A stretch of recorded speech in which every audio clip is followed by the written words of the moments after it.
Michael Turner secured the lock on his vacant apartment one final time. Following the loss of his employment, his reserves, and ultimately his home, he retained only a single element of true importance: his 8-year-old daughter, Sophie. Every assurance he gave her rested on one straightforward conviction: no matter the hardships life presented, they would confront them side by side. Mere months before, Michael had held a respected position as operations manager at one of Seattle's major food corporations. His chief executive, Richard Collins, held him responsible for a project that collapsed, without examining the actual circumstances. Despite years of dedicated work, Michael was dismissed publicly in front of his colleagues. Shamed yet resolute, he declined to allow resentment to shape what lay ahead. Unable to secure another managerial role, Michael took temporary work wherever it appeared. One afternoon, while transporting supplies through a peaceful residential area, he spotted a deserted bakery with grimy windows and a worn-out sale notice. Something in the small structure stirred memories of joyful childhood days spent baking loaves alongside his grandmother. Drawing on the final portion of his severance funds and a modest loan from a neighborhood credit union, Michael acquired the neglected shop. Acquaintances labeled the choice unwise, yet Sophie beamed as they cleared shattered shelves side by side. "This spot already feels comforting," she murmured. Her trust supplied Michael the strength to start over. The opening weeks proved intensely challenging. The aging ovens failed repeatedly, patrons remained scarce, and expenses mounted quicker than earnings. Each dawn before first light, Michael prepared dough by hand while Sophie finished school assignments in a corner seat. Gradually, residents detected the scent of newly baked bread and cinnamon rolls drifting through the streets.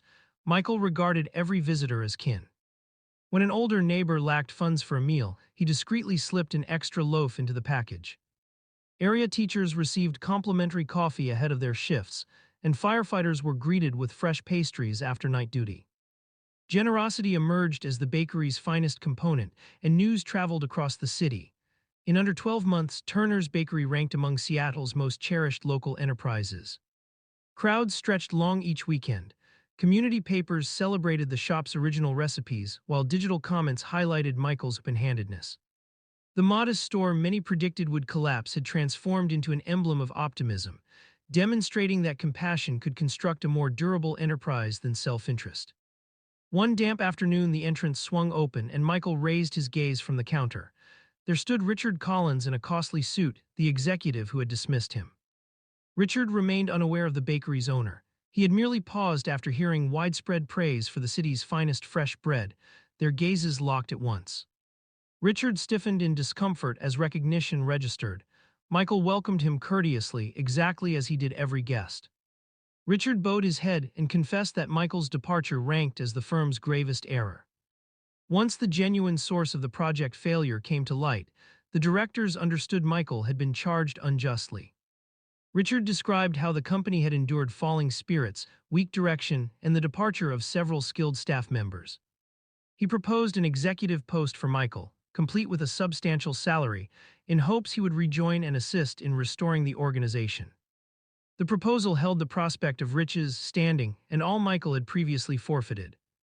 Michael surveyed his bustling bakery, where neighbors shared laughter over coffee and Sophie cheerfully offered warm cookies to waiting patrons. He smiled softly before answering. "I already possess the existence I hoped for. I require no larger workspace. I must continue work that unites people." Richard nodded quietly, grasping the insight. Before departing, Richard offered a genuine apology for having judged Michael too hastily. Michael received the regret without hostility, convinced that pardon held greater worth than retribution. As Richard departed holding a warm loaf, he understood achievement was not gauged by ranks or earnings, but by the lives influenced through integrity and goodwill.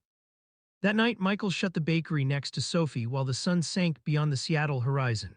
She embraced him firmly and inquired whether he longed for his former position.